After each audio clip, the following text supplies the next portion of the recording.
Hello viewers, তোমাদের সকলের স্বাগত আমার এডুকেশনাল অ্যাক্টিভিটি স্টাডিজ চ্যানেলে। আজকের এই ভিডিওটিতে তোমাদের সাথে সহজ পাঠ রবীন্দ্রনাথ ঠাকুরের লেখা প্রথম ভাগের এই বইটা থেকে কি প্রশ্ন হতে পারে সেইগুলোই আলোচনা করব।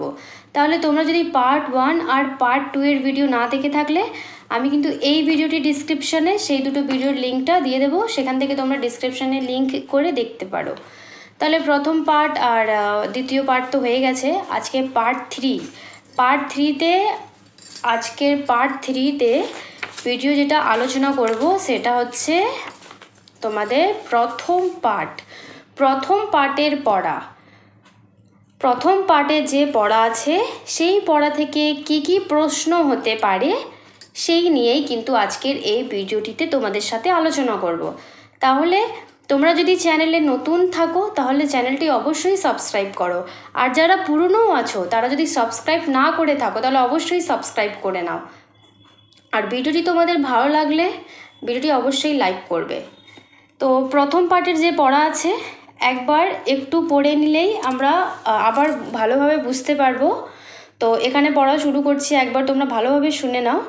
প্রথম পার্ট যেটা হচ্ছে পড়া, বনে থাকে বাঘ, গাছে থাকে পাখি, জলে থাকে মাছ, ডালে আছে ফল, পাখি ফল খায়, পাখা মেলে ওড়ে। তাহলে দেখো, বনে থাকে বাঘ, বাঘ কোথায় থাকে? বনে। গাছে থাকে পাখি, আর পাখি কোথায় থাকে? গাছে। জলে থাকে মাছ, তাহলে মাছ কোথায় থাকে? জলে। আর ডালে আছে ফল, তাহলে ফল কোথায় আছে? ডালে। পাখি ফল খায়, তাহলে পাখি কি খায়? ফল খায়। পাখা মেলে ওড়ে, তাহলে পাখি কিভাবে ওড়ে? না পাখা মেলে ওড়ে। তারপরের পৃষ্ঠায় আছে, বাঘ আছে আম বনে, গায়ে চাকা চাকা দাগ, পাখি বনে গান গায়, মাছ জলে খেলা করে, ডালে ডালে কাক ডাকে, খালে বক মাছ ধরে, বনে কত মাছি ওড়ে, ওরা সব মৌমাছি, এইখানে মৌচাক, তাতে আছে মধু ভরা। তাহলে দেখো, বাঘ আছে আম বনে, বাঘ কোথায় আছে? আম বনে আছে। আর গায়ে চাকা চাকা দাগ, কার গায়ে চাকা চাকা দাগ? না বাঘের গায়ে।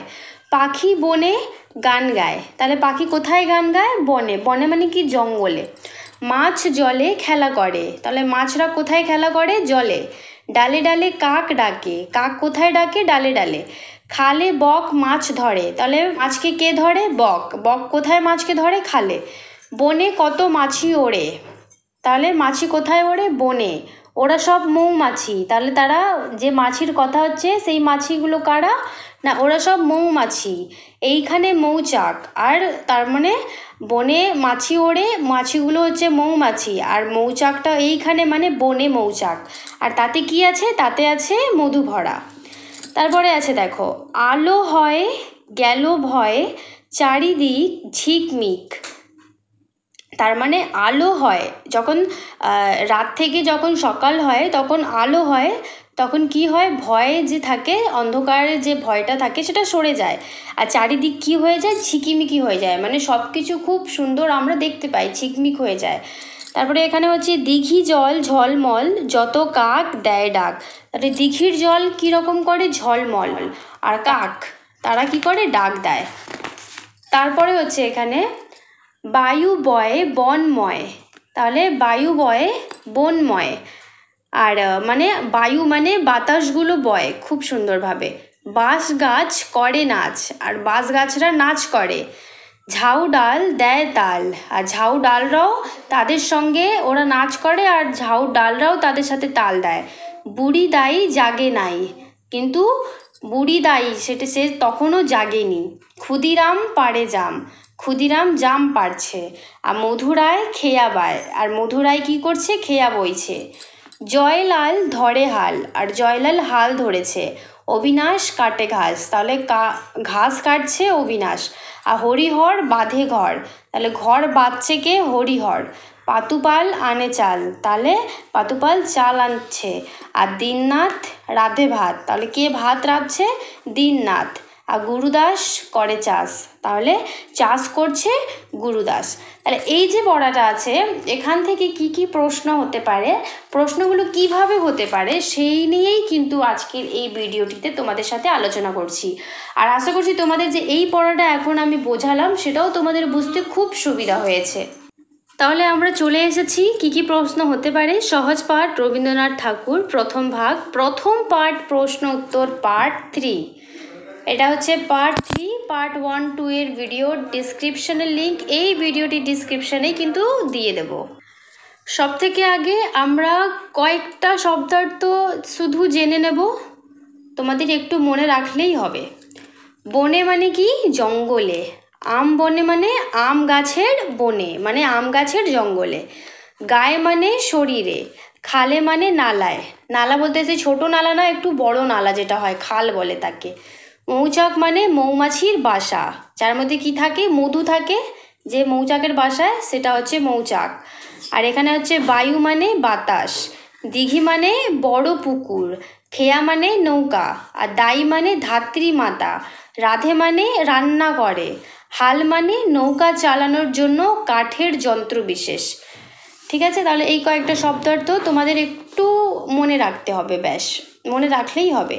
তারপরে 1 নম্বর হচ্ছে এলোমেলো বর্ণগুলি সাজিয়ে শব্দ গঠন করো। এখানে হচ্ছে 6 হর্ষইকার ছি, ময়াকার মা, ময় ঔকার মৌ। তাহলে এটা হচ্ছে এলোমেলো বর্ণ। এই বর্ণ যদি সাজিয়ে আমরা ভালোভাবে লিখি তাহলে কি হবে? একটা শব্দ তৈরি হবে। তাহলে দেখো ময় ঔকার মৌ, ময় আকার মা, 6 হর্ষইকার ছি, কি হয়ে যাবে? মৌমাছি। তারপরে হচ্ছে ঘ বয় আকার, এটা সাজিয়ে যদি লিখি তাহলে কি হবে? বয় আকার ঘ, বাঘ। তারপরে হচ্ছে লয় একার ডয় আকার, তাহলে এটা সাজিয়ে যদি লিখি তাহলে কি হয়ে যাবে? ডালে, ডয় আকার লয় একার, ডালে। তারপরে এখানে হচ্ছে ধয় হর্ষৌকার ম, এটাকে সাজিয়ে লিখলে হবে ম ধয় হর্ষৌকার, মধু। তারপরে হচ্ছে ক্ষয় হর্ষইকার আর পয় আকার, আর এটা সাজিয়ে লিখলে হবে পয় আকার পা, ক্ষয় হর্ষিকার খি, পাখি। সেইভাবে আরও আছে কয়েকটা এলোমেলো বর্ণ, যেমন ল, ল, ম, ঝ, এটা একসাথে সাজিয়ে লিখলে হবে ঝ ল ম ল, ঝলমল। তারপরে হচ্ছে ম ক্ষয় হর্ষ খু, রয়াকার রা, দয়সই দি, এটা সাজিয়ে লিখলে হবে ক্ষয় হর্ষ খু, দয়সই দি, খুদি, রয়াকার ম, রাম, ক্ষুদিরাম। তারপরে হচ্ছে র হ রয় হর্ষইকার আর হ, তাহলে এটা সাজিয়ে লিখলে কি হবে? হরিহর, হর অয়সে রি, হরিহর হর, হরিহর। তারপরে হচ্ছে দন্তস্ব গয়, এটা হর্ষৌকার। তারপরে এটা হচ্ছে দয় আকার রয় হর্ষৌকার, তাহলে এটা যদি সাজিয়ে লিখি তাহলে কি হবে? গুরুদাস, গয় হর্ষৌকার রয় হর্ষৌকার রু। দেখো এইভাবে 2 ধরনের কিন্তু লেখা যায়, আর একটা আবার এইভাবেও লেখা যায় গয় হর্ষৌকার। ঠিক আছে, তাহলে এটা হচ্ছে গুরু দয় আকার দন্তস্ব দাস, গুরুদাস। তাহলে এইভাবে যদি এলোমেলো বর্ণ দেয় তোমাদের এইভাবে সাজিয়ে কিন্তু লিখে নিতে হবে। এবার চলে এসেছি 2 নম্বরে, এলোমেলো শব্দগুলো সাজিয়ে বাক্য গঠন করো। ক নাম্বার হচ্ছে থাকে বনে বাঘ, তাহলে এটাকে সাজিয়ে লিখলে হবে যেমন আমরা বইতে পড়েছি বনে থাকে বাঘ। তারপর হচ্ছে খ মেলে পাখা ওড়ে, এটা সাজিয়ে যদি লিখবো যেমনভাবে কিন্তু বইতে সাজানো আছে সেই সাজানোর কথাই এখানে কিন্তু বলা হয়েছে। তাহলে এখানে হচ্ছে পাখা মেলে ওড়ে। গ নাম্বার মাছ জলে থাকে, এটা সাজিয়ে যদি লিখি তাহলে হবে জলে থাকে মাছ। সেই রকম হচ্ছে ফল খায় পাখি, এটা সাজিয়ে লিখলে হবে পাখি ফল খায়। তারপরে হচ্ছে অঙ্গ নাম্বার ডালে কাক ডালে ডাকে, এটা সাজিয়ে লিখলে হবে ডালে ডালে কাক ডাকে। তারপরে হচ্ছে প্রশ্ন নাম্বার 3, পরের লাইনটি লেখো। ক নাম্বার আলো হয় ড্যাশ, উত্তর হবে গেল ভয়, আলো হয় গেল ভয়। সেইভাবে হচ্ছে খ নাম্বার গুরুদাস ড্যাশ, এখানে লিখবো করে চাষ, গুরুদাস করে চাষ। তারপরে হচ্ছে গ নাম্বার অবিনাশ ড্যাশ, অবিনাশ কাটে ঘাস। তারপরে হচ্ছে ঘ নাম্বার জলে থাকে মাছ ড্যাশ, ডালে আছে ফল, এখানে লিখতে হবে। তাহলে কি হবে? জলে থাকে মাছ, ডালে আছে ফল। তারপরে সেইভাবেই আছে অঙ্গ নাম্বার ডালে ডালে কাক ডাকে ড্যাশ, তাহলে এখানে কি লিখবো? খালে বক মাছ ধরে, ডালে ডালে কাক ডাকে, খালে বক মাছ ধরে। সেরকম হচ্ছে 6 নাম্বার, বাঘ আছে আম বনে ড্যাশ, লিখতে হবে গায়ে চাকা চাকা দাগ।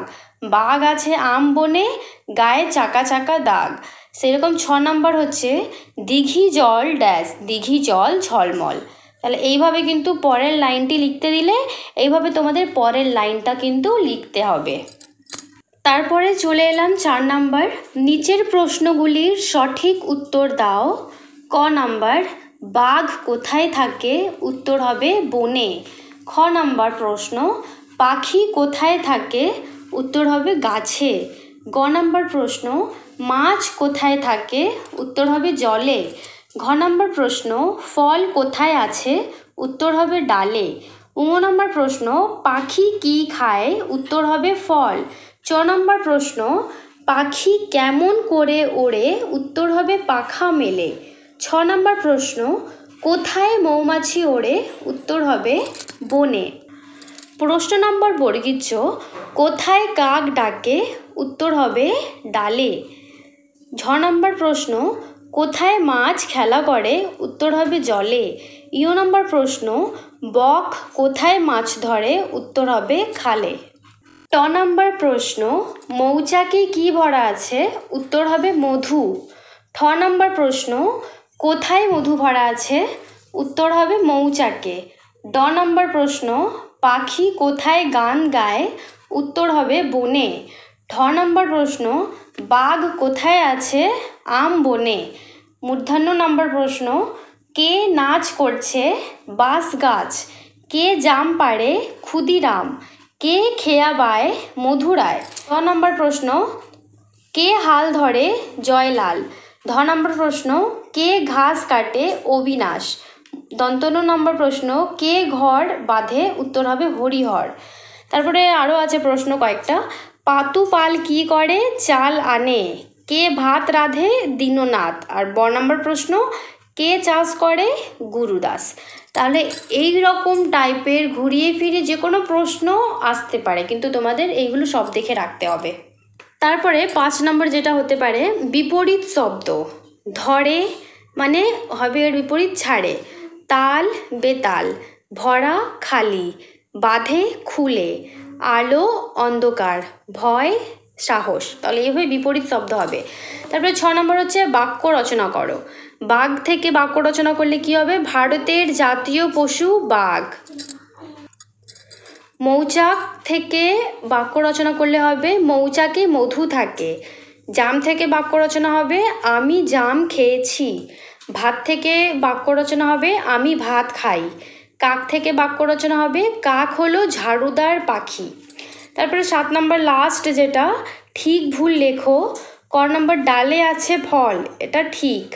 বনে বাঘ থাকে না, এটা ভুল।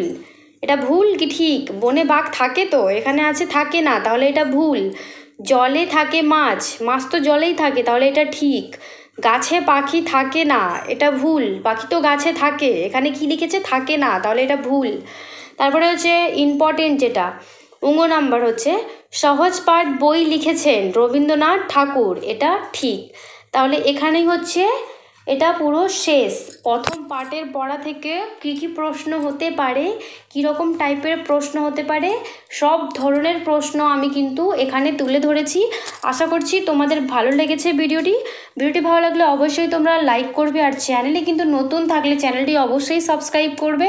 আর নতুন যদি না থাকো আর সাবস্ক্রাইব করে না থাকো তাহলে অবশ্যই সাবস্ক্রাইব কিন্তু করে নাও। এবার তোমাদের সাথে দেখা হবে পরবর্তী ভিডিওটিতে, যেটা হচ্ছে আমি খুব তাড়াতাড়ি এই যে প্রথম পার্টের হলো এটা, আমি খুব তাড়াতাড়ি কিন্তু দ্বিতীয় পার্টের পড়ার কী কী প্রশ্ন হতে পারে সেটা আমি তোমাদের সাথে খুব তাড়াতাড়ি আলোচনা করব।